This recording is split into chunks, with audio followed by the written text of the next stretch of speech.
Hey guys, welcome to our channel. In today's video, I'll show you how to install Tkinter in your Visual Studio Code.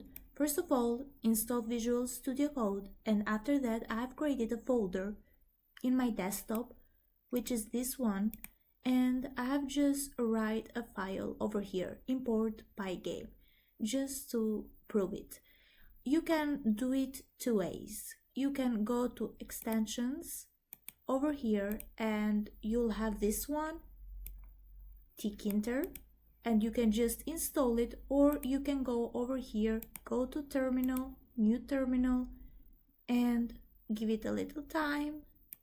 Okay, we will just type Python and our file name. In my case is hi.py.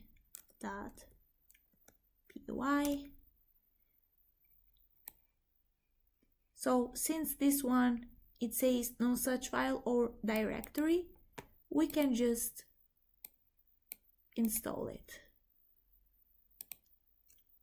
After it's installed, it will work. If this video has helped you, please give it a like and subscribe button so we can see you in our next video.